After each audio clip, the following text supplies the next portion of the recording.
Welcome to the NBA Coast to Coast podcast, brought to you by thelines.com. Coming to you from the West Coast, Josh Lander, joined by my guy Nate Weitzer on the East Coast. And we are looking at another game here on the Thursday night 2-game slate we have in the NBA tonight. Nate, do want to make sure you're liked and subscribed to that page. Continue to follow along with us. We are bringing you these videos each and every weekday of this regular season. Also want you to head to thelines.com. That's where we have our great written content for you guys all season long. Also have our great odds finder tool on there. You can go ahead and make sure you are shopping those NBA lines to the best of your ability all season long. In this one, Nate, we are going to look at the second game of this Thursday night 2-game slate, and that is the two teams from Los Angeles, the Clippers taking on the Lakers. The Lakers are the home team for whatever that matters. They're pretty much the home team every time these teams play at Crypto Arena, whatever it's called now. The Clippers are minus 5.5 this one, minus 240 on the money line for them if you're interested in that as well. 224 is the total in this one. I honestly kind of lean total as my preferred bet, Nate, but what's the first thing that you're looking at in this showdown of the LA teams? Yeah, I think the total would be your best bet if you're looking for, sort of an even money option here. The Lakers, I think, will cover. I thought they would cover in game one, but I think this is a little bit of a better spot considering the Clippers are not going to be firing on all cylinders the way that the champs were on ring night. That something's got to give here in 7 straight wins for the Clippers over the Lakers. The last one, Reggie Jackson had 40 points and just disrespected all over the Lakers, which provides some motivation. The previous 3, 8 total points. So that would be certainly a cover for the Lakers in each of those. We're still going to have to see how the Lakers are able to play with this awful spacing they have here. I think ESPN wrote a stat that Westbrook and Davis are both bottom 5 on jump shots, effective field goal percentage over the last several years, and they certainly look like it.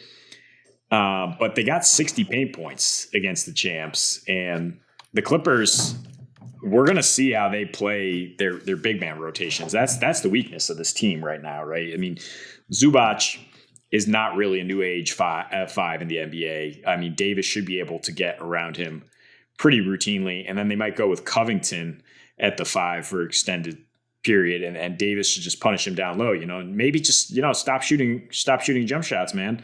In his last 2 against the Clippers, he has banged down low for sure. 28.5 points, 13.5 rebounds on 56% field goal shooting. So I think they have an advantage to press there. The Clippers did allow the 4th most paint points at home last year, so that's where they should look to get their hay. And Westbrook started, it wasn't awful. He actually had a better plus minus than the other 2 stars.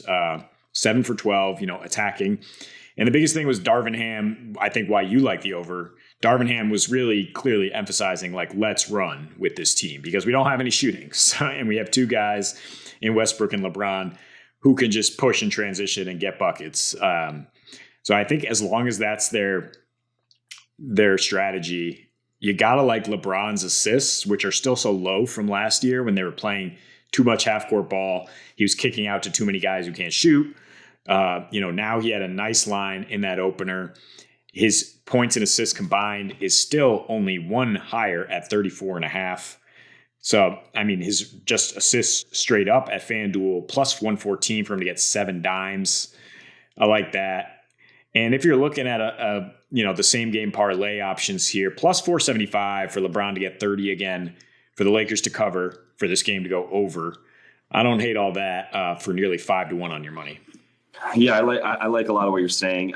As you already kind of mentioned, I'm just looking at pace, right, in this one, and I'm just looking for the Lakers to continue running up and down the floor. I think, look, I do think there's the possibility that Darvin Ham made that strategy specifically for those Warriors, knowing, one, that the Warriors do love to show out as soon as they make a shot. Steph got burned for no less than 3 easy fast break points that his guy got while he was busy either making a nice pass and then staring it down and doing one of these things where he looks at his hand or he stares at the bench or whatever. And it's 3 times in a row, his dude got burnt. And that was the same concept for Jordan Poole as well. Happened to him a couple of times. So I think there was something there. There was an actual strategy that Darvin Ham was take the showboaters and make them pay for watching their shots go in afterwards. And that led to some of the pace. But if you talk about the points in the paint, 25% of their points were fast break points.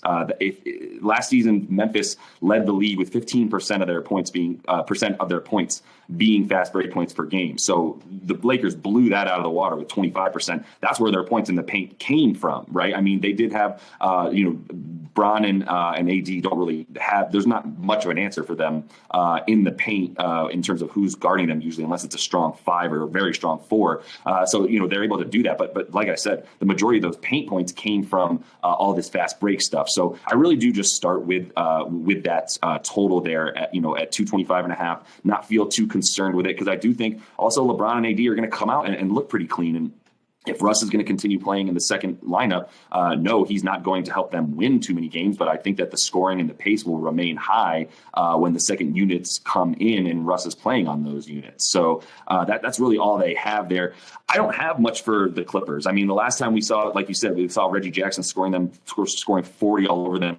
He was high stepping down the floor and running all over the place, and it was a ton of fun to watch. But I don't know what I'm getting from a team that has Kawhi back in the lineup. I love the fact that the Clips were the second best offense in clutch time last season. Obviously, that doesn't account for Kawhi being in there because he was not. So, PG, Mook at the time, and Reggie Jackson alone were really handling that fourth quarter for the Clips in a way that, shit, you throw Kawhi in there, why would you not like it just as much, right? Or potentially even more. I don't think he's a guy that comes in and disrupts your offense. He's really, he can get his own bucket however he wants. And when it's not his turn, he's at least not not a nuisance on offense sometimes the way that Russ can be. So I would like to take the Clippers on the money line at minus 240. I don't feel great about parlaying that with anything, and I don't feel strongly enough about it to go ahead and take it. I think that the Lakers could pull this one off. So I lean towards the total. I do lean a little bit also towards LeBron, as you're talking about here in this game. And look, I'm going to continue to take under on AD's rebounds, because he's not going to be banging down low the same way that we might have seen him when he had a lot more weight. I mean, his whole game this year, and I think the reason they're making those fast break plays is predicated on his athleticism, the weight that he's lost, and the way that he's able to move a lot more quickly up and down the floor. So I think you continue to expect him to not get those. His props for rebounds has been about 9.5 pretty consistently since he's played the last couple seasons, and it's usually at plus money like it is right now on DK at plus 115 for him to get 10 boards. I don't want that. I still would take the minus 130 under 10 rebounds for him. He had 6 last game, and it's not a stat that I see him getting close to 10 a game in this season. Yeah, that's fair. I think the most important thing you talked about was that second unit for both sides, keeping the pace up and keeping the scoring up, because now I think we have John Wall is going to lead that second unit for the Clippers. And he's talked about how much he wants to get out in the open court, first time playing in like 2 years, basically. Norman Powell on the wing as well. I mean, that's really good news for the over if you can have the starters come out and then have the scoring maybe even ramp up even more. I mean, yeah, Kawhi is a defensive stopper. They have held LeBron in check a little bit in these last 4 games. I think that's more about Ty Lue, obviously, with Kawhi not in the lineup. But we don't necessarily expect him to play, light balls to the wall more than 30 minutes here in the opener. We expect him to ease into the season. He was not necessarily a truly elite defender in the regular season the last couple of years. He's always saving himself for the playoffs. And the Lakers, that pace was actually 114 in their opener, to put a number on it, which is insane. Yep. So I think over is a fair play here. Definitely, if you want, and if it does come down to the stretch, to a clutch situation down the stretch, I think the Clippers, because of the coaching advantage, you definitely have to like them.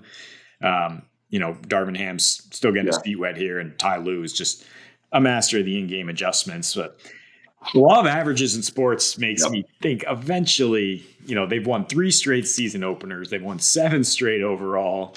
Eventually the Lakers are going to get these guys. And so I'd rather take the 5.5 than get the negative odds on the Clippers to win this.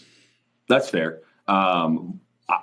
Look, I'm just going to continue to ride my under 46.5 wins for the Lakers. I don't need to get into each game and bet when they're going to lose. I would, according to my logic, they're probably going to lose this one because they're not going to win 46 games this season, or 47 even. And a lot of those lost, if they're not beating teams that are in their division as well, pretty worried about the future of the Lakers. You mentioned how Ivica Zubac is not your typical center in the NBA right now. I would mention Isaiah Hartenstein on the New York Knicks now just had 16 points, 8 boards, 4 assists.